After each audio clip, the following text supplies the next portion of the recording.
Big Brother, mainstream media, government cover-ups. You want answers? Well, so does he. He's Alex Jones on the GCN Radio Network. And now, live from Austin, Texas, Alex Jones. This is the Alex Jones Show with me, Paul Joseph Watson, filling in for Alex Jones on this September 28th, 2014 edition. Huge show lined up for you. We've got several YouTube clips, a ton of news stories, many interesting issues to cover. Obviously, I'm in Austin, Texas for the first time since 2005, my first time in Austin for 9 years now. And one of the big stories that we're going to cover actually sprung out of me simply travelling through the airport and buying a copy of Foreign Affairs, which is right here, which of course is the CFR's publication, which, as Hillary Clinton and others have admitted, basically runs the State Department of the United States. And this is particularly interesting because they have basically 3 or 4 articles. They devote half of the magazine to what they call the American distemper, the land of decay and dysfunction. And the primary article that we're going to cover exemplifies how the elites are in a panic about the populist uprising, both in the United States with the Tea Party and in Europe with the UK Independence Party and the numerous other factions across the European Union that are rebelling against the establishment. The key quotes out of the article, which we're going to read through, we're going to analyse, exemplify again how the elite are completely in a blind panic about the populist uprising that goes against the state system, the monopoly system that the globalists are trying to establish both across America and Europe, with what we see now in 2016 with Hillary Clinton going up against Rand Paul in all likelihood. And they say directly that they need to, quote, co-opt the populist uprising to kind of send this off into a rabbit hole, to acknowledge the fact that people have got these concerns about national identity, about the general decline in living standards, and that they need to hijack that that feeling of disenfranchisement that is sweeping America and sweeping Europe, and send that off into a rabbit hole where it's acknowledged, so it's kind of diffused into elements of political engagement which never really achieves what the UK Independence Party, what the Tea Party in the United States of America are trying to accomplish. So we're going to cover that. That is really a huge issue because the elite are talking about it. Again, they know that most people don't buy Foreign Affairs because it's $9.95 to buy. It's a magazine, basically, you know, $15, $16 in the US. So the elite are reading this. The normal, average, working class, middle people aren't reading this, and yet it's the game plan for what they see across Europe and across America in the next couple of years. We've also got David Cameron coming up. He did a big UN speech a couple of days ago talking about how anyone who questions the official government narrative about 7/7 or about 9/11 is basically is as dangerous as an ISIS terrorist. Amazing clip that we've got coming up. You have to hear what David Cameron said in front of the United Nations just 2 or 3 days ago. And again, how it ties into how they're characterizing any questioning of the government narrative on ISIS, which, as we have documented with the recent spate of beheading videos, is extremely suspicious, extremely questionable. They're very concerned about that. So we're going to cover that. We're going to cover the Saudis saying that the true agenda behind the attack on ISIS in Syria, in Iraq, is about overthrowing Assad, regime change in Syria. We've got David Knight in studio to cover some more key issues. This is going to be a great show. Stay tuned. We've got numerous YouTube clips coming up. Your calls coming later. This is the Alex Jones Show, Infowars.com. Stay right there. This is the Alex Jones Show, the Sunday edition. I'm Paul Joseph Watson, filling in for Alex Jones. Riding shotgun is David Knight with some key stories about the Tokyo eruption. 160 miles west of Tokyo, we had this major volcanic eruption. And, of course, the Hong Kong protests, which have been raging over the past couple of days against the imposition of Chinese influence on Hong Kong. David Knight, tell us about what's coming up. Well, yeah, we've got a lot of eruptions. We've got Freedom Eruption in Hong Kong as well as Catalonia. That's exactly what you were just talking about in the first segment, about how foreign affairs is concerned about people waking up.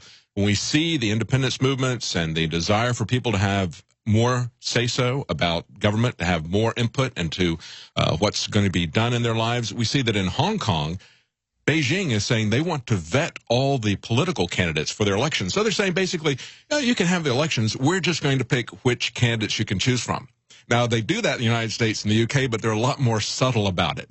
So when they got into people's faces there, Hong Kong was agreed to be a separate autonomous region, but it looks like they don't have that much autonomy. And we see the same thing happening in Catalonia, where people are asking for a referendum. Actually, they have scheduled it, even though Spain is saying that's not constitutional. We're not going to allow that.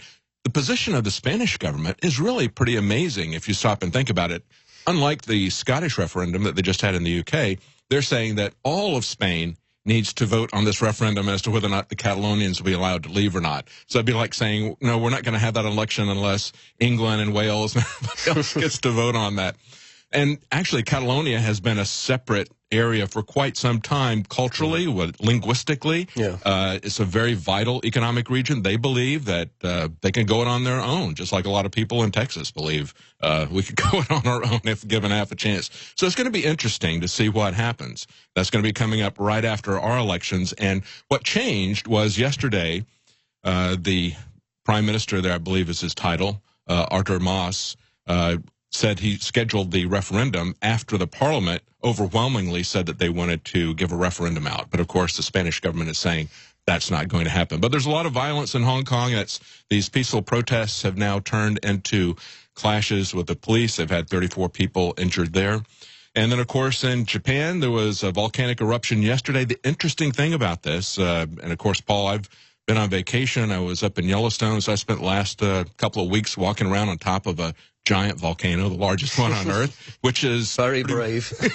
Well, you never know when any of these things are going to happen. It's just like driving down the road. But they're telling us that we're not seeing the kind of movements, seismic movements, the kind of ground swelling and temperatures that they would anticipate in the buildup to a Yellowstone eruption. Right. However, they didn't see anything with this Ontake volcano. It caught them completely by surprise. It had one lady who was on top of, or one individual who was on top of the mountain taking a picture of the top of the caldera and tweeting it out just moments before it blew. And this killed 30 people, did it? So far, yeah. The death toll is mounting. They found 30 people near the summit that are dead, but they've taken a lot of people back that were suffering from respiratory problems from the ash, also from poisonous gas for the people that were near the top. So everybody was hiking and climbing on this. They'd had a little bit of volcanic activity, but that's not unusual in any of these areas. You're constantly going to be having very small earthquakes. It was nothing that raised an alarm with any of the volcanologists that were there, the geologists. Nothing was put out. It just popped. Now, the interesting thing about Yellowstone, I'm going to do a special report on this, is that we had research papers that came out at the beginning of this year, January 5th, 2 different research papers done independently. Both of them said that supervolcanoes were far more unpredictable than normal volcanoes, right, that they could just explode based on the buoyancy of the magma dome. And, of course, about the same time, we learned that Yellowstone's magma dome is 2.5 times larger than they believed before, and they already believed it was the largest in the world. So that is a very troubling sign that you're not going to have these kinds of seismic shifts that are typically felt as earthquakes that usually precede a volcanic eruption. If you remember back to 1980, Mount St. Helens, right, people had a couple of months warning before that blew. Still, you had 60 people die. Similar thing about a decade later with Mount Pinatubo.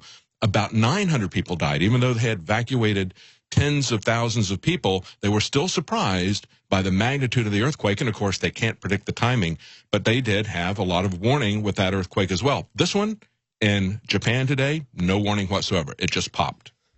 That is amazing, because I remember probably about 6 months ago now, I did a video about buffalo, wild buffalo, running away from Yellowstone volcano, and that was kind of dismissed at the time as, you know, we would have so far advance warning if anything was about to happen at Yellowstone that, you know, people would get really in advance warning to get away from the area. But as you say, with this volcano near Tokyo, 160 miles west of Tokyo, there was basically no warning whatsoever. So that suggests that the systems that they've got in place now are not sufficient to give people that kind of heads up. It's not that well understood. And there was a lot of debunking about that movement of the bison there. I've been to Yellowstone many times, and every time I've gone, I've not seen any buffalo running. I mean, they're very passive, very docile. They just want to eat most of the time. They will get moving, and of course they say, that could have been what was happening there. Yeah. It's a very large movement of a very large number of buffalo, which made it look suspicious. But there were other things that happened at the same time. They had the largest earthquake in 30 years in April. In July, they had a road that melted, turned to soup. It was reported by a Yellowstone spokesman. Right. And the first person that I talked to there, the first ranger, basically downplayed that, said it was just a bad asphalt job, and it was a summer. I hadn't been to Firehole Lake Drive at the time I talked to her. I would have called her on that. But I do talk about it in the special report that I'm putting together. That was an area that had a lot of geothermal activity. And 2 months later, you can still see that road is pretty messed up. And it's messed up in the areas where the geothermal features intersect with the road or come in close proximity to it. So I don't think that's, there's plenty of evidence that happens all the time in Yellowstone. And of course, they've had much larger earthquakes, other things that have happened in terms of ground risings. But it does look like, according to the USGS, that they are coming into a period of increased activity and uplift in that area. But that doesn't necessarily mean that it's going to pop. They don't know when it's going to pop. That's the point of the new research, just like they didn't know when this conventional volcano was going to pop. And they have a completely different mechanism. When it happens, of course, as we've talked about, it will be a huge event for the entire planet. It will be orders of magnitude worse than anything that Al Gore has imagined with global warming. So it's going to be an interesting report. So I'll have that out the next day or so. Okay, and going back to the Catalonia thing, of course, as far as I understand it, in that region, their economy has prospered more than the rest of Spain. So, as you mentioned, they're talking about giving the whole of Spain the vote. They've got a 25% or more unemployment rate, mainly as a result of this green economy, disastrous policy that's been imposed on Spain. But as far as I understand it, Catalonia has, in comparison, prospered. So that's one of the main reasons why they're trying to secede from the rest of Spain, because their local economy has engendered quite a prosperous environment in the past few years. So I think that's, again, we talk about these individual states, these individual countries rebelling against the main, like Scotland, rebelling against Westminster because they can survive economically on their own. I think that is the case with Catalonia, because Spain's economy is a complete disaster from what we've seen. They've imposed the solar wind systems, the energy organisations that don't work, and they're really prospering on their own, and they want to succeed. They've got the power, they've got the strength to do that. And I think that's a big part of the reason why they're really pushing ahead for that. The New York Times points out that it's 1/5 of the Spanish economy. So exactly, your point is very well taken. And it's around Barcelona. They have a very active industrial areas, economically much better than the rest of the area. And I think it's kind of interesting that Spain would say, you don't want to leave. Look at how much we're doing for you, and say that you're not going to be allowed to leave. That's the most important thing. You're not even going to be allowed to have a vote. And, of course, he said nobody should fear that somebody expressed their opinion by putting a ballot in a box. That's the issue. Okay. We'll be back after the break. Stay tuned. This is The Alex Jones Show, Infowars.com. Stay right there. It's Paul Joseph Watson with David Knight on The Alex Jones Show this September 28th, 2014. We're going to get into ISIS now. David Cameron gave a speech before the UN 2 or 3 days ago now, where he basically compared anyone who questions the official narrative behind 9/11, behind 7/7, behind ISIS itself. He compared them to ISIS insurgents, ISIS terrorists. He basically tried to make the point that this is a recruiting ground for ISIS terrorists. Anybody who questions the official version of events behind any government terrorism action, behind any so-called staged event. We got that clip set up now, so we're going to go to David Cameron before the UN. Here's the clip. We must defeat this ideology in all its forms.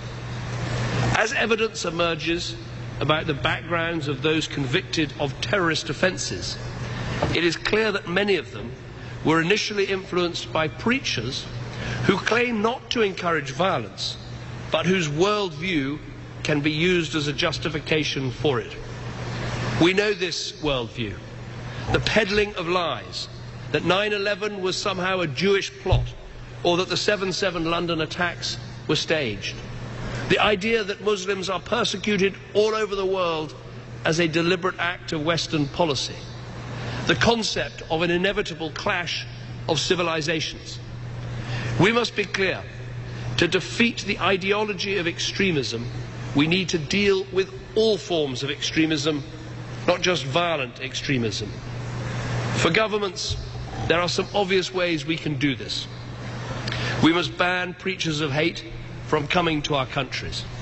We must prescribe organizations that incite terrorism against people at home and abroad. We must work together to take down illegal online material like the recent videos of ISIL murdering hostages. And we must stop the so-called non-violent extremists from inciting hatred and intolerance in our schools, our universities, and yes, even our prisons. Of course, some will argue that this is not compatible with free speech and intellectual inquiry. Yeah. But I ask you, would we sit back and allow right-wing extremists, Nazis or Ku Klux Klansmen to recruit on our university campuses? No. So we shouldn't stand by and just allow any form of non-violent extremism. Okay. We need to argue that... So that's David Cameron before the UN a few days ago comparing anybody who questions 7/7 or 9/11 to ISIS terrorists themselves. And remember, with the James Foley beheading video, the Metropolitan Police came out immediately after that video was released and said that anybody who even watches it on YouTube or on any other video sharing platform could be committing a terrorist act. So even in the commission of actually just watching the video, they threatened people with terrorism. Of course, millions of people did actually watch the video in Britain, so it was an empty threat.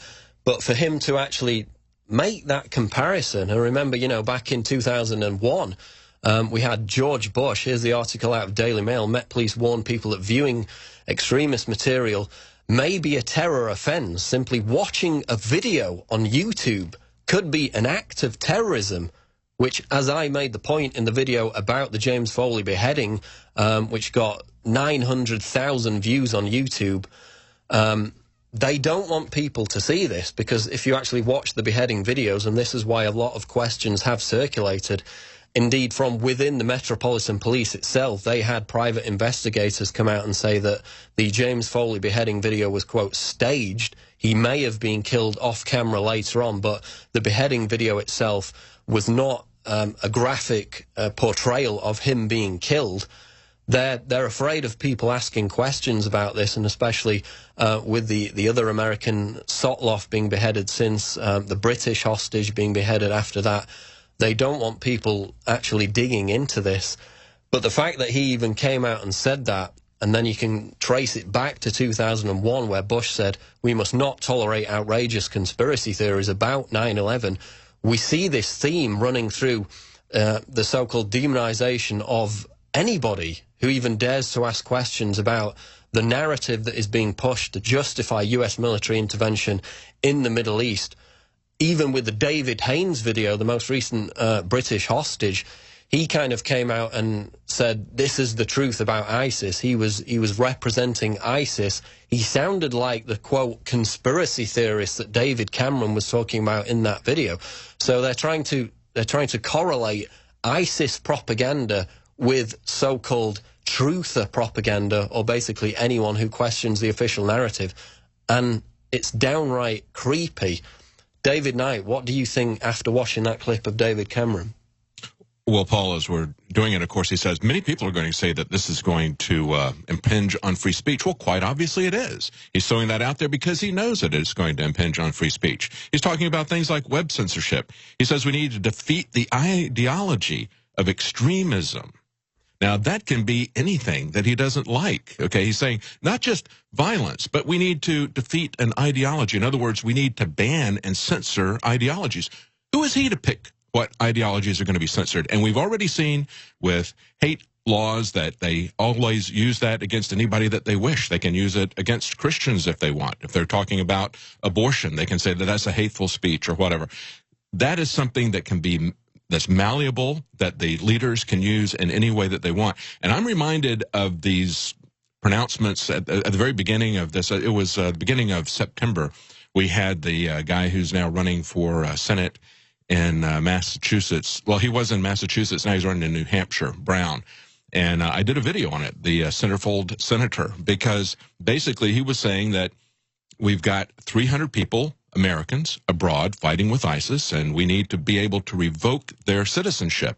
And that was picked up and used by Ted Cruz as well to say that we don't need to give people their day in court. We don't need to prove any charges against them. We can just accuse them of being ISIS terrorists, then we can revoke their citizenship. And of course, then presumably that was going to revoke some other protections that they had under the law. It's very troubling to see that. Subsequently, we have now seen that the FBI's backpedaled on that and said, well, at most maybe it's 12 people that are over there. So that's how they're blowing up this threat and using it against people. It's outrageous that he would do this. And in essence, he's saying, you know, anybody who questions 9/11 is a recruiter of ISIS terrorists. You know, 6 of the 9/11 commissioners questioned the final report on 9/11. So, I mean, are they recruiters for ISIS terrorists? And again, if you actually look at the academic studies into what creates terrorists in the Middle East, the major recruiting tool for terrorists is bombing the Middle East. I mean, since we started, or the US and the UK started launching airstrikes against ISIS in the Middle East, we've had 6,000 new ISIS recruits in the Middle East directly as a result of those bombings. So, you know, what have they killed since the airstrike started about a month ago? Maybe a few dozen ISIS terrorists, and yet 6,000 new acolytes have been recruited to the cause. So the true cause of terrorism is not conspiracy theories, in the words of David Cameron. It's bombing the Middle East, flooding the region with weapons. We'll continue to talk about it on the Alex Jones Show after the break. Stay tuned, Infowars.com. This is the Alex Jones Show Sunday edition with me, Paul Joseph Watson, Infowars.com. And riding shotgun is David Knight. Of course, we just played the clip before the break of David Cameron comparing anybody who questions the official narrative of 7/7 or 9/11, or indeed any terrorist event or any explanation behind the rise of ISIS in the Middle East, in Syria, in Iraq, to conspiracy theorists. He basically said that anybody who says that, who questions the official narrative, is a recruiter for ISIS insurgents in the Middle East. Of course, we've also got the Saudi prince, the ex-ambassador to the US, saying that the ultimate agenda behind the attack on ISIS in Syria is the removal of Assad, regime change in that country. So we're going to go to that clip now and discuss it. Here's the clip. Are these airstrikes against ISIS the first step in then ultimately removing Assad? I don't know, but I hope they are. Because you can't simply deal with ISIS and not deal with Assad. There were Saudi warplanes involved? Absolutely. Muslims dropping bombs on Muslims? Well, you know, we don't consider ISIS as being a Muslim group because of what they do to Islam. They have done everything they can to come after Syria. They'll even make alliances with Israel, the Saudis. So, I mean, that's pretty disingenuous to see that. It's also the same sort of thing as we were talking about over the break about the Asymmetric Warfare Center in Virginia. When I was doing research on that before Joe Biggs and I went out there, I looked at their seminar that they had back in 2006 talking about what had worked, what hadn't in Iraq. Basically, most of it hadn't worked. But what they had learned was that what motivated these people was not religious extremism. They were very clear about that. They said they're motivated by the fact that they don't have any self-determination. They don't have any control over their lives because we've invaded them. That's what they're fighting against. I mean, it's the same type of, it's not some kind of Islamic caliphate that's really motivating this terrorism. And of course, that's presuming that this is an organic, natural resistance, a blowback. It's much deeper than that. This government has been, as you pointed out many times, training, equipping, fostering this, trying to come up with every excuse they can to get into Syria. Right. And every academic study, there's a Washington blog post article on this, which basically goes through the list. Every academic study proves that the main wellspring of terrorism in the Middle East is the fact that the US, the UK, the NATO countries are flooding the region with weapons, are bombing the area. This radicalizes the region. This creates terrorists. It has nothing to do with, as David Cameron said before the break, you know, quote, conspiracy theories. And then we have the nerve of Saudi Arabia to lecture us on combating terrorism when Saudi Arabia has beheaded more people in the last month alone than ISIS has beheaded since its foundation. You know, Saudi Arabia, a country that treats female drivers as terrorists under their new anti-terror law, a theocratic dictatorship whose legal system is completely brutal, arcane, based on Sharia law, which ISIS embraces itself, and yet they're supposedly engaged in the attacks against ISIS. The 28 pages that were censored from the 9/11 Commission report implicated Saudi Arabia in the attacks, and now we've got them lecturing us on how to fight terrorism. It's pretty rich, isn't it? Yeah, yeah, and telling us that we need to commit money and personnel into this. This is clearly they have a lot of interest that they're not talking about in this area that will allow them to even make allies with people like Israel that they say are their sworn enemies. They have an agenda here that is far beyond what they're saying. And we shouldn't forget that Saudi Arabia, along with Qatar, Jordan, and here you see the graph, charts show that US policy has increased terror attacks. In Iraq, in Afghanistan, if you scroll down the list there, since the US invasion of Iraq in 2003, you see that terrorist attacks have risen since the declaration of the war on terror in 2001. Iraq, Afghanistan, the Middle East in general. US military involvement in the Middle East does not combat terrorism, which is again why we see these airstrikes on ISIS. It's not going to have the desired effect based on the past 15 years of history. Even in Asia, as you see from these graphs, it's had the opposite effect because they don't want a stable Middle East. That's the whole point. And in fact, another article that we can get to is defense contractors are making a killing as a result of these airstrikes on ISIS. This is out of firstlook.org. Defense contractor stocks have far exceeded the performance of the broader market. A Bloomberg index of the 4 largest Pentagon contractors rose 19% this year compared to 2.2% for the S&P 500. So again, ISIS are the best enemies money can buy. You know, in the United States, there's a lot of talk about the infrastructure collapsing, the bridges are crumbling, 21 trillion in debt by the end of this year. But, you know, don't worry, there's plenty of money available to bomb the terrorists that the United States, the Obama administration, created in the first place as a result of arming these jihadists in Syria. You see it there out of CNN money. Debt with China to do this. Exactly. Defense stocks up big as ISIS crisis escalates. So the main beneficiaries from the bombardment of ISIS in Syria and Iraq are the military-industrial complex that has a rotating door with Washington, with the Obama administration. They've got new profit centers. They always had the Cold War that was reliable for them. When that disappeared, they needed Islamic fundamentalists as a new profit center, terrorism as a new profit center. They were able to move that into a massive new business of equipping the police, militarizing the police, and now they've brought back the Cold War. So, I mean, this is salad days for the military-industrial complex. They've never seen anything like this.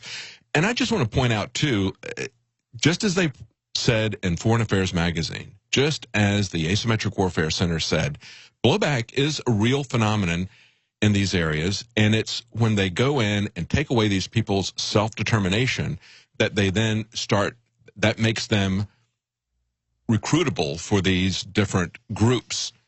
And what they do is, at that point, they coalesce around the religion. In other words, the asymmetric operation, asymmetric warfare people, the counterinsurgency operations who had fought these people in Iraq said, it isn't being driven by religion. Instead, what we're coming in, taking over, invading these countries, denying them their self-determination, they have no economic future, that is driving them into religious extremism. So it's the opposite way around, and yet they're coming in and saying it's religious extremism, so we need to take that down, and then broadening that out to any criticism of 9/11, of 7/7 and of the government's official story, any criticism of the government, period.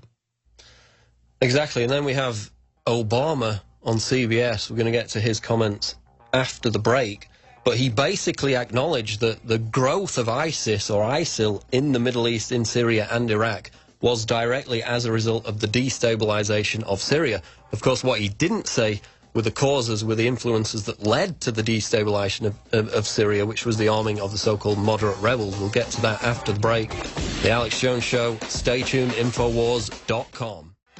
It's the Alex Jones Show Sunday edition with me, Paul Joseph Watson, and David Knight. We're going to go to this CBS News clip where Obama gave some very interesting comments today regarding ISIS. He basically acknowledged that the growth of ISIS in Syria and Iraq came about as a result of the destabilization of Syria, which of course was a direct result of the US arming the moderate rebels against the Assad government. Obama didn't admit that in his quote, but he certainly went kind of a limited hangout some part of the way to acknowledging that situation. So here's the clip from CBS News. Essentially what happened with ISIL was that you had Al-Qaeda in Iraq, which was a vicious group, but our Marines were able to quash with the help of Sunni tribes. They went back underground, but over the past couple of years, during the chaos of the Syrian civil war, where essentially you have huge swaths of the country that are completely ungoverned. So Obama is basically acknowledging that with the rise of jihadists, destabilization in Syria, of course in Libya as well, that's where terrorists thrive. But of course we know in Libya, they armed the jihadists. I mean, look at Libya now. It's a complete failed state. Drug lords, gangs of terrorist militants are running the country. You know, black people are locked up in concentration camps as a direct result of US airstrikes on Libya in 2011. We're seeing that same process again unfolding in Syria. So, you know, they destabilized the governments of Assad, of Gaddafi, the secular, mainly moderate, of course. They were proxy dictatorships in a sense, but there were no mass terrorist attacks, destabilization campaigns in Libya, in Syria, before the United States, the United Kingdom, and the NATO countries started arming these jihadist rebels. So Obama talks about, quote, jihadist nonsense in this CBS interview. They funded, they bankrolled, they armed the jihadist nonsense to begin with. The terrorists from Libya crossed into Syria to start that destabilization campaign. So I thought that it was interesting that, you know, he goes some way to acknowledging that the primary cause of the growth of ISIS was the destabilization of these countries, without admitting to the fact that it was the United States foreign policy in alignment with NATO, which was a deliberate attempt to create that destabilization in the first place, which of course led to Syria, led to the growth of ISIS, led to Benghazi, and basically this jihadist control over the region. David Knight. I thought it was interesting that he's talking about jihadists from around the world. Just as I had mentioned, they were trying to sell the narrative about a month ago that there were 300 Americans that had gone over there to fight. Turns out it's not even that. Now they're admitting the FBI is saying maybe 12. That's hardly an international movement that we need to be concerned about. But it really shows, just look at the last couple of years. As we've been pointing out, the fake sarin gas attacks that they had a year ago, trying to lay that solely on the Syrian administration. And then earlier than that, there had been some other sarin gas attacks. And you had, after we were pointing out that there were reports that it was done by the Saudis, or reports that it was not from Assad, and there were reports that back earlier in the spring, it had been a homegrown sarin gas. And of course, they were trying to sell the narrative that only the Assad regime could have sarin gas. And at that point, you had even the American military join with UN inspectors and with Russian inspectors and saying, yeah, they do have the capability to do sarin gas. So that whole thing fizzled away, but they've looked for every kind of excuse they can to provoke an involvement of American forces in Syria, because their ultimate goal, as we've been told for a long time, is to take down the Syrian regime. That's one of the regimes on the list to be taken down. And that's what the the Saudi Wesley Clark. prince, Wesley Clark, the 7 countries to be taken down in the aftermath of 9/11. That's what the Saudi prince admitted earlier. The ultimate agenda behind targeting ISIS is to affect regime change in Syria, so that's now an open secret. We're going to switch now in the last 4 or 5 minutes in this segment to this foreign affairs piece, which of course is the publication of the CFR. It's the conversations that the elite are having with each other. You can see it here, the American distemper when polarization confronts the United States Madisonian check and balance political system. The result is devastating. And what this article is about, it's a 9-10 page article, amidst a selection of other articles. It's basically almost half of the magazine for this September-October edition, is about the blind panic that the elite finds itself in as a result of the growth of the distemper, as they call it, the populist uprising. There you see it on the CFR website, America in Decay, the sources of political dysfunction. And it's talking about how they need to, here's a quote directly from the article, leaders must learn to co-opt, that's the key phrase, and channel popular passions, addressing political outsiders' legitimate grievances while bypassing their simplistic solutions. So they admit that this populist uprising, which mainly focuses on the decline in living standards in both the United States and Europe over the past 25 years, and the crisis in national identity as a result of mass immigration, it's a genuine issue. It's a legitimate concern that many people have. But what their solution to it is not to actually address the problem itself, but to hijack, to co-opt those populist uprisings endemic within the Tea Party, the UK Independence Party in the United Kingdom, and numerous other parties throughout Europe, the True Finn Party in Finland, Marine Le Pen in France, and several others. They need to hijack that. They need to divert it into separate channels so it gets shut down, so it gets closeted away, so nobody actually faces up to the problem. And it's amazing that they're admitting this. David Knight, how does this tie into what you've been researching earlier? We mentioned Catalonia and the wave of populist rebellion against the establishment system throughout Europe and the US. Oh, yeah. A lot of small countries are wanting to basically take back their self-governance. We see this happening throughout Europe. There's pockets of it happening in America. We see dissatisfaction out in California, for example. Some of the counties there want to secede from the state of California because they have a different view of a lot of different issues, whether it's gun control or other issues. So this is something that is definitely happening, but we all need to remember that this is really kind of what they're talking about here is essentially like the COINTEL programs that we've seen in the past, where they go in and they take over any and every movement. They may come in and have some people who try to turn it into a violent movement. If it's a peaceful movement, they may come in and actually provoke things as agent provocateurs. We've seen that happen over and over again in the past. Or they may do what David Cameron did earlier, and that is they just come in and say, we're going to resort to outright censorship. We're going to shut you down that way. So they don't ever put all their eggs in one basket. They don't count on being able to completely shut people down. They want to also be able to covertly take over these movements, make them look bad, or completely take over the leadership of them.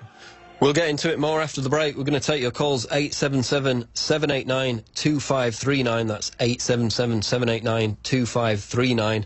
It's the Alex Jones Show, this Sunday edition. We'll be back after the break, Infowars.com. Stay tuned. It's Paul Joseph Watson on the Alex Jones Show with David Knight, this Sunday edition. We got a lot of interesting guests coming up later this week. I'm going to be back in studio on Wednesday through Friday. A lot of really good guests lined up, so be sure to mark that in your diary. We got some calls coming up after the next break. Byron in Pennsylvania is going to be first up.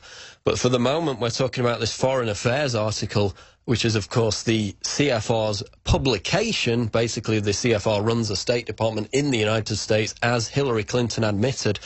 And they're talking about the populist uprising, both in America and throughout Europe. And this is interesting. I mean, I highlighted several passages of the article earlier today.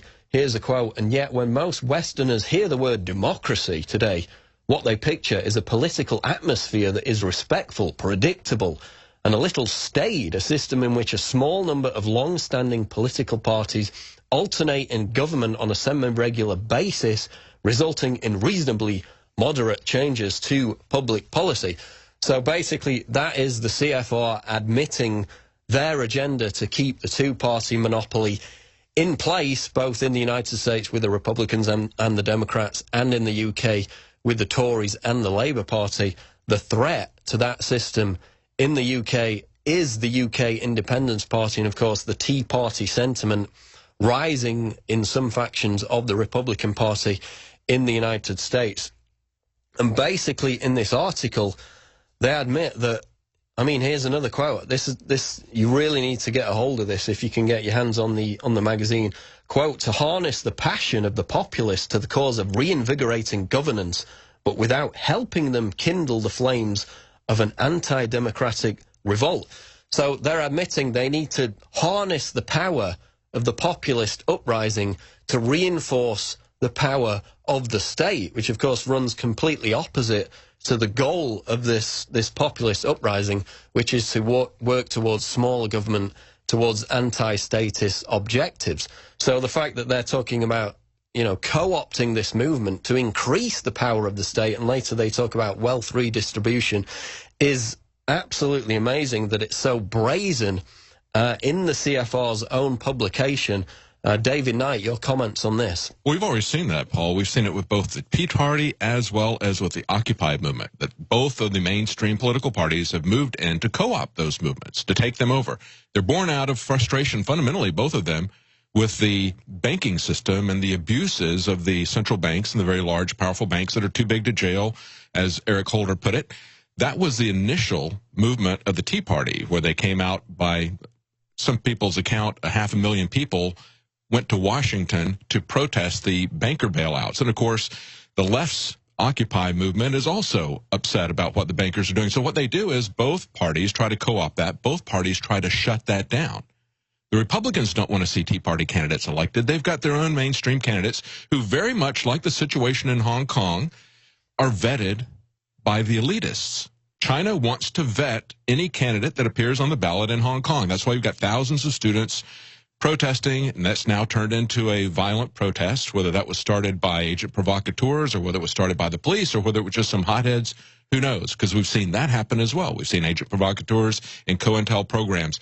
That is essentially what's happening, but very often we don't hear that admitted in America. That's what's unusual about this, is that the CFR, which essentially has controlled the State Department in America since its creation, even though Reagan wasn't a member of the CFR, the first president since its foundation to not be a member, he subsequently appointed 300 people from the CFR into the State Department. It's amazing. We're going to get more into this after the break. We're going to take your calls. John Rappoport is coming up to talk about Ebola and the CDC whistleblower. This is the Alex Jones Show live, Infowars.com. Stay tuned. It's the Alex Jones Show on this Sunday, live edition, September 28, 2014. Riding shotgun is David Knight. We're going to go to your calls now. First up is Byron in Pennsylvania, who wants to talk about a shelter-in-place warning in Pennsylvania. Byron, go ahead. Yes, it's Brian, but anyway, yeah, I'm surprised it wasn't picked up or covered here, because it's, you know, pretty big. They've been searching people's houses and everything for this guy that shot up police barracks. Is that a breaking story? Did that happen just recently? That actually happened over a week ago, and it's still happening. Right, so they've got areas of Pennsylvania locked down then because of this incident. Yeah. So That's what's happening there? Mention it. So tell us what's happening. What's happening is they've had stories on the news about, not like I saw one article and put it all together, but they had stories on the news about food being donated for people who were sheltering away from their homes and stuff like that, and for the police, and, you know, it's all crazy. That's interesting. We'll have to look into that. It's not something that I picked up on, but definitely we'll take a look into that. Thanks for the call. Janitor in FEMA Region 9, go ahead. Hi, how you doing? Good. What's your point today? Fantastic. I just wanted to talk about the 10 companies that own us, and how Mr. Jones was talking about boycotting. there's an article on HuffPost. It's a pretty old one. It's called "These 10 Companies Control Enormous Numbers of Consumer Brands," and it just keeps continuously getting bigger. And in order to control these globalists, it's very systematic, very simple to do. You look at the brands, and you systematically stop buying the brands in, just-in-time type of a way. You cut the money supply off, and there's no need to, I'm not saying that propagandizing it or whatnot, but that's how you basically cut the arms of these, very slowly with their own capital. And if you look at that list, and that list it's very old. It's about from 2012. It keeps getting bigger and every day, and how the monopolies control it in every single brand. For example.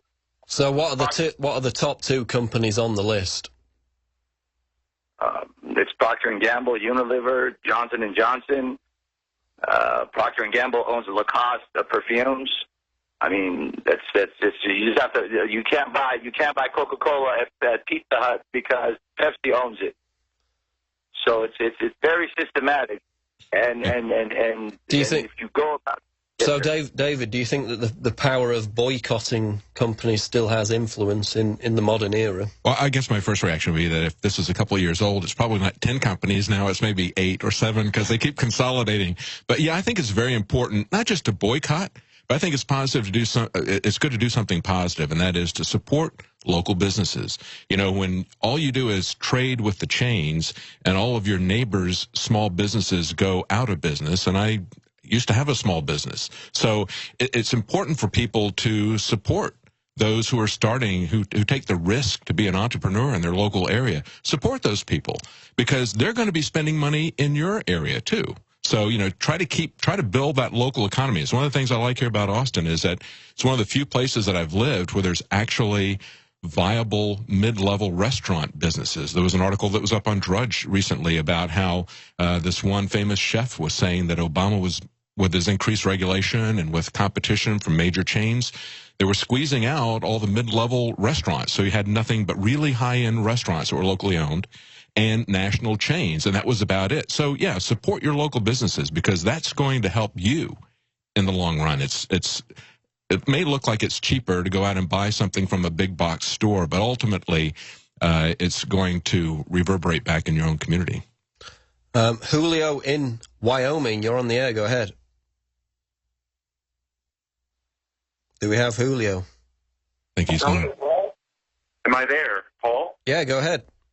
Okay, I almost did a double take because you're here in the North American Union, so welcome across the pond, and don't stay in Austin too long. Go explore the United Nations national parks here in the United States, like Yellowstone here in Wyoming. It's beautiful. You could meet Dick Cheney, Paul. That's not a very tempting prospect, to be honest. It's beautiful out here, Paul. Anywho, the doublespeak, ISIS, ISIL, we're going to war against war. War is peace. 2 + 2 is 5. It's quite clear corporate media here in the United States and corporate media in Europe are doing their best to try to sell the propaganda that the multinational corporations want us to hear. And it's quite clear, especially more so in Europe, I see. You live in Europe, so I want to get your take, Paul, on how people aren't buying the bull from corporate media. I want to get your thoughts on that. And then secondly, Paul, I'm a journalist here in Wyoming. How can I interview you on what's going on in Europe? The best way is to contact me on Facebook, but in terms of ISIS propaganda, the biggest propagandists for ISIS are the mainstream media. Every time I turn on the mainstream media, CBS, CNN, they're showing ISIS propaganda videos. So, on the one hand, we've got David Cameron saying that we shouldn't watch ISIS propaganda. We got the Metropolitan Police in Britain saying that it may be a terrorist offence to even view these beheading videos. And yet every time I turn on CNN, there's an ISIS propaganda video. So again, we've had past investigations into who's behind the release of terrorist propaganda videos. It leads back to the Pentagon, Department of Defense with Intel Center, with these other corporations that get the videos first. So the biggest progenitors of ISIS propaganda is the mainstream media itself, while we're being demonized, characterized as terrorists for even watching videos on YouTube. So, David Knight, your take on that? Well, that may be changing, Paul, because they've taken away the prohibitions from directly addressing the American people with propaganda. Remember, since the Cold War, they had prohibitions against using Radio Free Europe and Voice of America here domestically. But just as we've seen the prohibitions on domestic surveillance of citizens fall by the wayside and be ignored, they have actually changed that law now that's going to allow them to directly propagandize us. So we'll have to wait and see what happens. But certainly you're right. It's a mockingbird media. And I think it was just appalling when we saw at the end of the week last week the articles that have come to light about what happened with Gary Webb, that they dedicated at the Los Angeles Times 17 reporters to essentially destroy him because the CIA wanted his credibility taken away, because he had exposed the truth about their dirty little wars at the time. It wasn't in the Middle East, but they were really more focused down in Central America, and they were using the cocaine traffic there to fund their operations and running that cocaine into America, into California, essentially creating the crack cocaine craze. And he exposed that. And so they used the mainstream media to take him down. And that's starting to come to light now. And, I mean, what's your take on Gary Webb? Obviously, he exposed the CIA drug trade. There were some suspicious circumstances in his suicide, a double shotgun blast to the head. I mean, we got heat at the time for even questioning, you know, if that was plausible, if he indeed was suicidal. I believe that was back in 2004. Did you research that? Did you look into that to see if it was plausible that he was suicidal? We know he was talking about, you know... Well, he talked to Alex and said, I am not suicidal. He made it very clear. So did the D.C. madam. Yeah. She made it very clear. She said, I can tell you right now, if somebody kills me, I'm not in the frame of mind to commit suicide. We've heard that over and over again, and yet that doesn't stop them from saying somebody committed suicide. It's amazing that, you know, Alex makes the point often that he's never going to be in that mindset to commit suicide, and a lot of people do say that. Ultimately, it turns out to be tragic. We'll be back after the break. We're going to take more of your calls. John Rappoport coming up at the bottom of the hour. It's the Alex Jones Show live on this Sunday edition. Stay tuned, Infowars.com. It's the Alex Jones Show live on this Sunday edition. I'm Paul Joseph Watson, sitting in for Alex, who will be back tomorrow with David Knight riding shotgun. We're going to go to more of your calls. Coming up in the next segment is John Rappoport to talk about the CDC whistleblower, Ebola, and more. But now we're going to go to Andrew in Illinois to talk about riot control. Andrew, you're on the air. Go ahead. Yes, I was calling about there's this article in the American Industrial Hygiene Association Journal that talks about the liberation of hydrogen cyanide and hydrogen chloride, which is, you know, hydrochloric acid, during high temperature dispersion of CS, riot control agent. That's what they used in Ferguson. So the reporters were being subjected to hydrogen cyanide and hydrochloric acid when those smoke grenades were used. So is that a new development that they're deploying that? They don't want to talk about the side effects of deploying that agent. Well, they're always talking about these non-lethal things that they use on people, and I think it was you, Paul, that put out the article about them temporarily blinding people. It's a new device that they're trying to sell to the police. Yeah, these non-lethal things like rubber bullets and CS gas and tasers are not really non-lethal. And while I'm here riding shotgun, I'd be remiss to say that when we were talking before about Gary Webb, you said he was shot twice in the head with a shotgun. It was a pistol, specifically 38. So. As I said in the interim there, I'm from the UK and we're completely disarmed, so I cannot distinguish between different kinds of weaponry. They're all the same to me. Just know we're going to get a lot of comments about that if we don't mention that. So there we are. There's the correction. But nevertheless, it's still, what happened to him is still horrendous, and it's still an obvious murder. Yeah, there were a lot of questions at the time, I remember. And you just had an article up there on screen about this company that's created a weapon that blinds protesters. If you could get that back up, of course, we know in Ferguson that they deployed tear gas, they deployed all these militarized tactics, not only against protesters, but against the media. And now there's, new police compliance weapon, blinds targets, retinal obfuscation gun, a new tool for militarized law enforcement. And it's kind of bizarre that they would put a gun with bullets surrounding it on there. Obviously, that's not how the system works. They don't actually explain how it works in the promo for the company, and they sell numerous weapons to law enforcement authorities. So I guess we wait with anticipation, David, about the next new toy that the militarized police state will be deploying against protesters and journalists. See how they'll make us comply. That's a compliance weapon. I love the euphemism there. It's very much like you see coming out of the Pentagon all the time, right?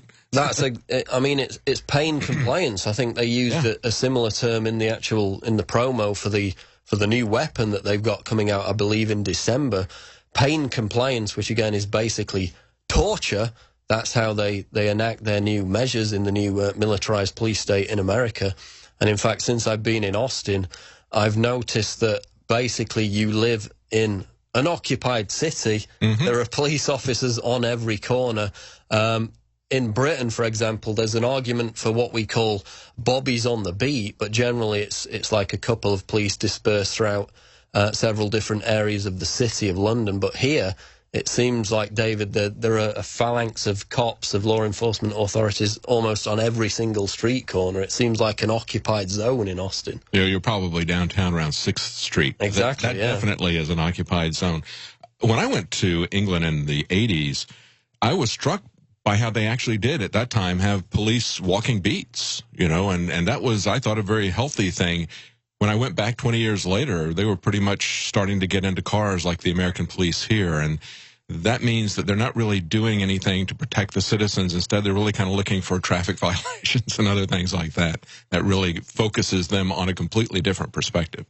It seems that way, that they're looking for minor infractions. And we're going to go to more calls in a moment. The call screen has gone dark for the moment. Let's just throw to whoever the next caller is on the line. If you could go ahead and go to the next caller.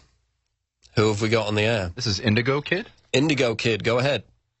Hey, what's up, you guys? I'll never kill myself either, so we can have a non-suicide pact, the three of us. I was going to call Alex the other day and tell him that I thought that there was going to be maybe gas attacks in New York City subways and France, and then a couple hours after that, the Iraqi prime minister said the same thing, so I thought that was a weird connection. And I have a bad memory, but I believe they've done drills before in New York City for gas attacks. They could blame it on Assad, saying he's working for ISIS, say we need to have boots on the ground. If they really wanted to run with it, they could say it was Iran working with ISIS. I mean, there are a lot of scenarios. I think, last year they really were going for the chemical weapons attack in Syria. Of course, the MIT report came out later on, which proved that the chemical weapons attack in Ghouta could not have possibly been launched from a government area. That kind of derailed the Obama administration's policy at that time. Of course, we had a lot of people within the military itself rebelling against that attack. Now we've got an attack on Syria, airstrikes on Syria, under the cover of fighting ISIS terrorists. But David, do you think there's a chemical weapons attack or a biological attack in the United States that they could use as justification for a real clampdown that we've been expecting for a while? Oh, absolutely. I think it's not a matter of if, but when they'll do something like that. I mean, that's essentially what we see happening with 9/11. That's what we see happening with the 7/7 attacks in the UK. That's why Cameron is trying to demonize anybody that would speak out against that tactic.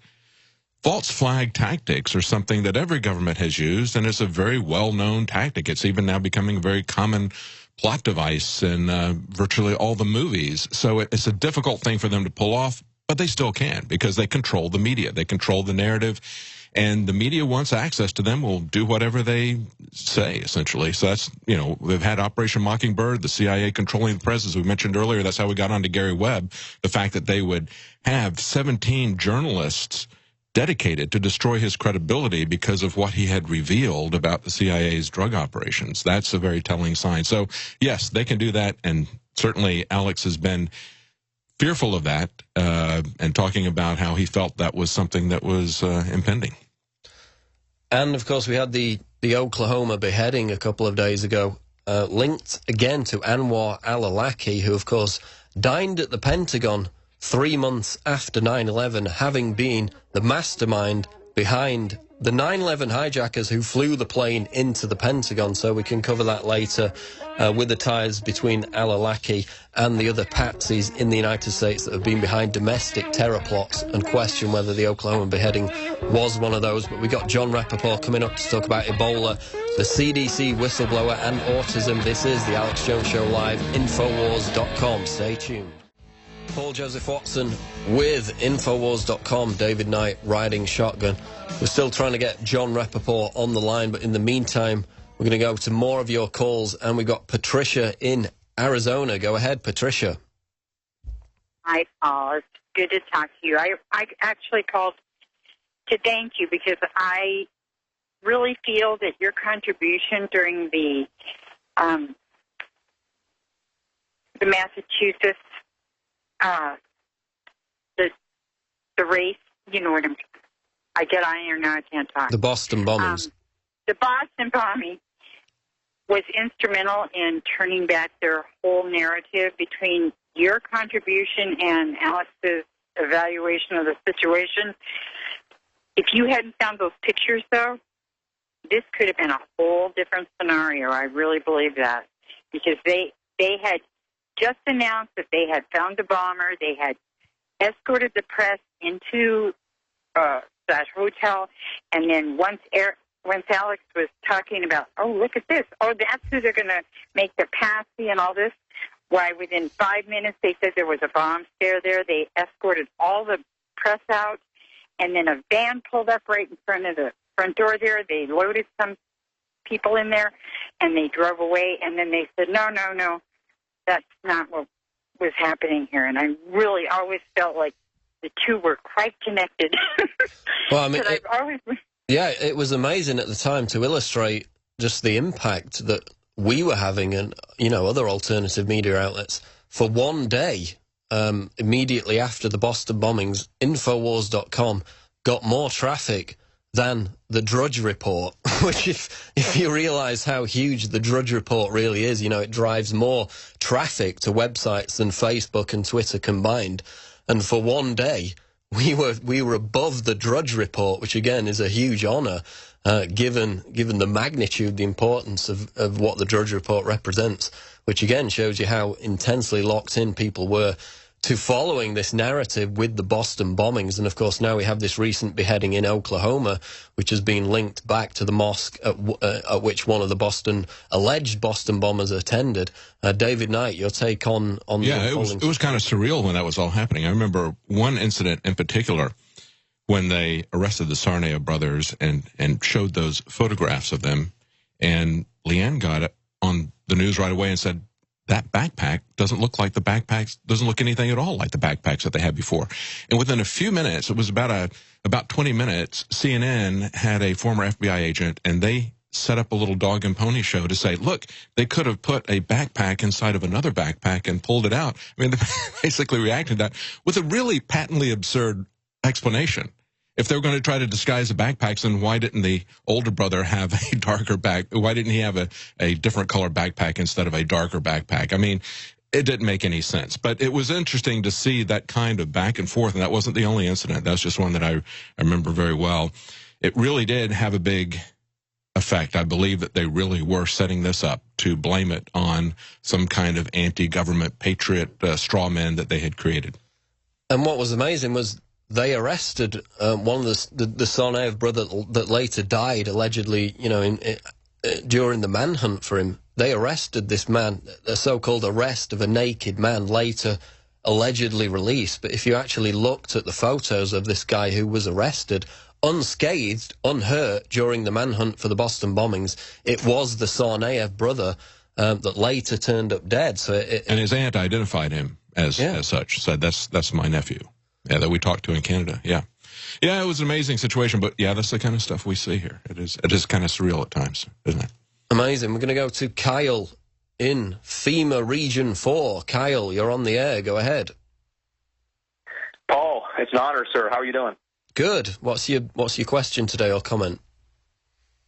Well, I've got kind of an urgent issue here that I wanted to bring to the attention of all you at the InfoWars team. I know you guys you're on the forefront and you cover a lot of important things. So I'm not trying to hold your feet to the fire in any way, but I just wanted to bring this up. And it's about the drought in California and HAARP connection.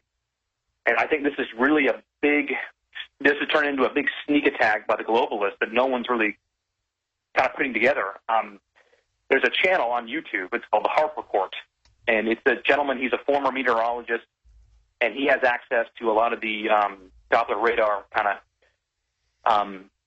just a lot of those instruments, and he's got a lot of great information. And essentially, he proves, even in ways that a layman like myself can kind of see and understand on the map of just HAARP downburst and HAARP interference, sort of being used to disperse hurricanes and even kill some hurricanes that just over the last few months, I mean, he set some up there that would have drenched California.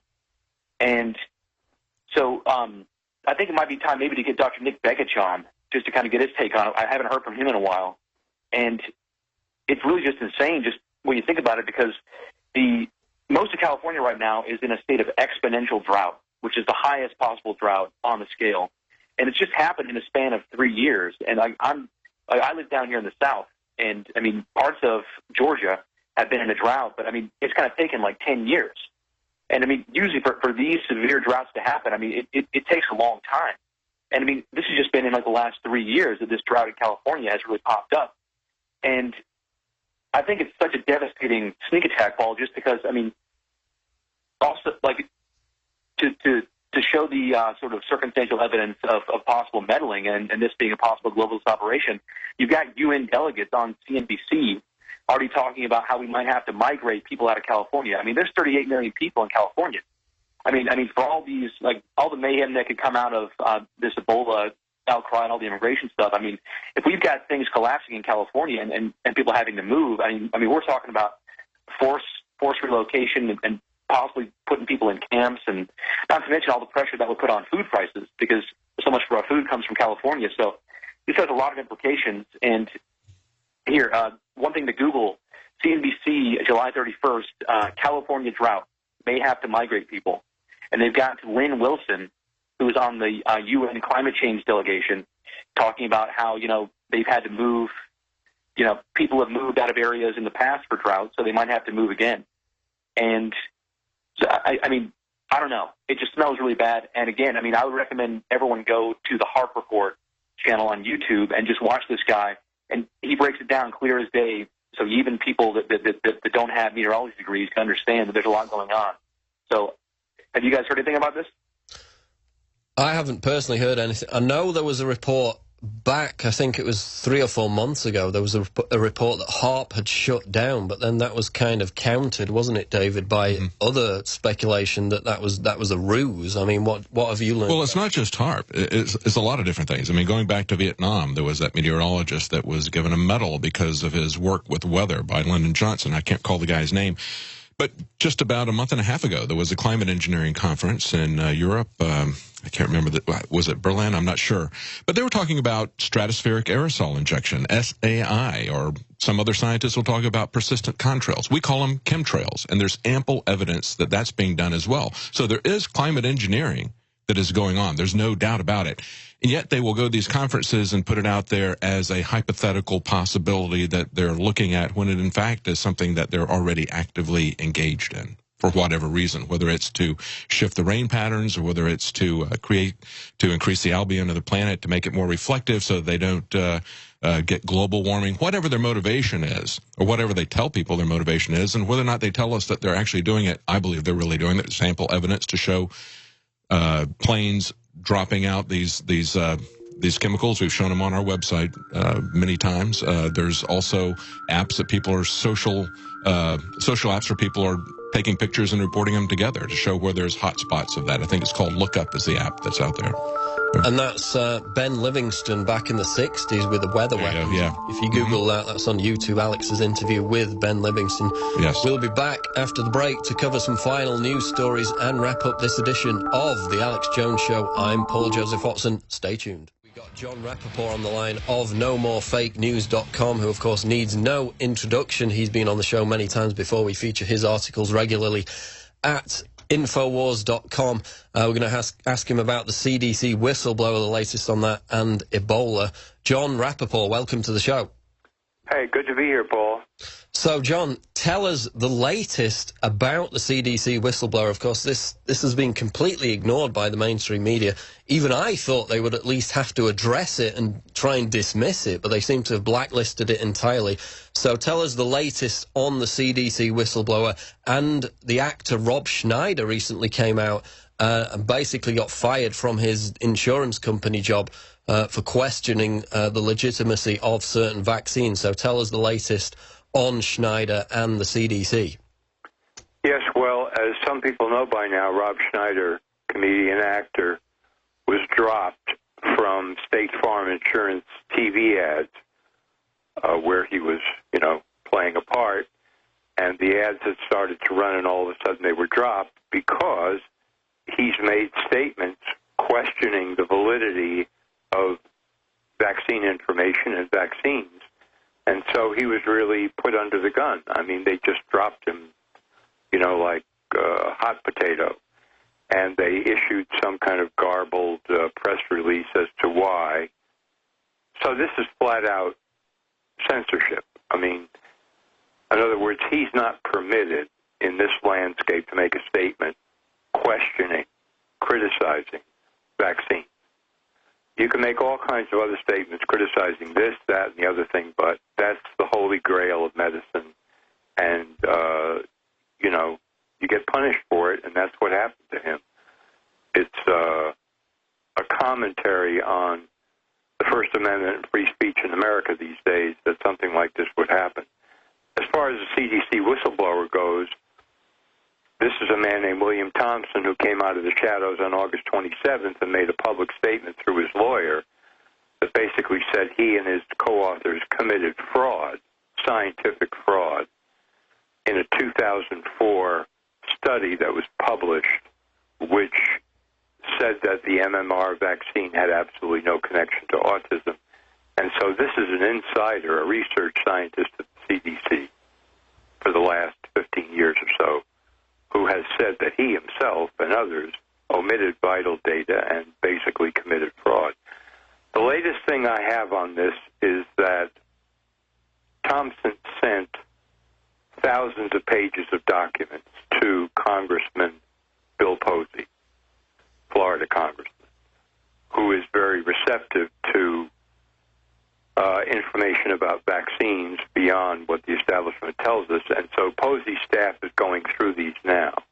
And so I've queried his staff several times, asking them, is this information that you have now just related to the 2004 fraudulent study, or is there other information in there? And so far, they just haven't gotten back to me and won't answer that question. So I don't know exactly how much fraud they've got, to spark maybe a congressional hearing. I don't have a lot of hope for that, even if they have a hearing, that anything really will happen. But that seems to be the aim of some people who are hoping that Thompson will come forward and testify, which he probably will if he's subpoenaed. But I don't know how much he's going to say, how much he's going to admit if he does. I'm very interested in this data, thousands of pages. This is kind of like I don't want to call it a mini Snowden because the information could be more explosive even than the NSA information if it shows that the CDC has been covering up fraud in more than just one study, but many, many studies, which I believe is absolutely the case. They exonerate vaccines. They say, oh, no harm, no problem, everything's perfect. There's absolutely no connection to autism. And the U.S. government has made multiple statements saying they've completely vetted the problem and there is no problem with vaccines. But I know for a fact, because I've looked at other studies, that there are other fraudulent studies out there. But if a whistleblower inside the CDC can say that and show data to back it up, that would be a collapse of the house of cards. Exactly, and I mean, it seems so toxic that the mainstream normally would at least tackle these kind of issues and try to dismiss them, but they daren't even touch it. But we've got to move on quickly because we've got about 4 minutes left. And there was an editorial recently in the Liberian Observer which blamed the United States for basically developing and unleashing the Ebola virus on Africa. David Knight, you've got a quick question to put to John Rappoport about that. Well, yeah, along the lines of what you're saying, John, there's this report out of Reuters today that scientists are grappling with ethics in a rush to release the Ebola vaccine. So it really kind of ties these both things together. And they're saying that normally it takes years to prove that a vaccine is safe and effective. We had a decade where they covered up the fact that this MMR vaccine was not safe. So, address the issue of do you believe that this is something that was perhaps helped along, weaponized, introduced by the American government? And where do we go from here? Are they going to force people to take an Ebola vaccine that hasn't been proven to be safe or effective, just like they're trying to intimidate people into taking other vaccines? I think you put your finger on it. The vaccine is the big problem here with the so-called Ebola outbreak. This is the thing to, really be on the lookout for, because all vaccines can do harm. And you rush a vaccine into production without any kind of real testing, and you say, well, the benefits outweigh the risks, and we're in this terrible situation. So now, everybody who lives in this area has to take it because some guy flew in on a plane. And if you don't take it, we can quarantine you and isolate you. These things could definitely happen in the U.S. and in other countries. And with an untested vaccine, you're just absolutely playing with fire here.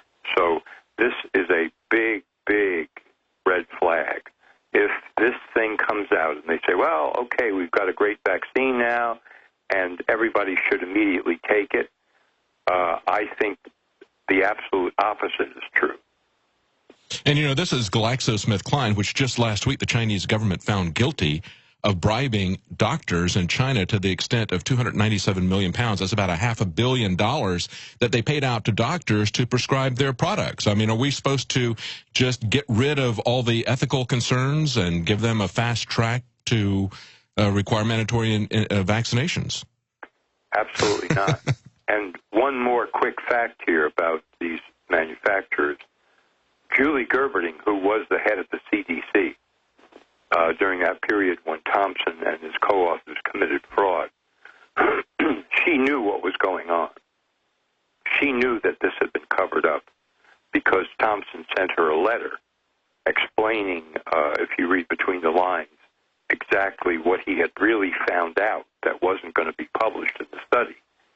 And in 2009, she left the CDC and eventually became the president of Merck Vaccines, which she is today.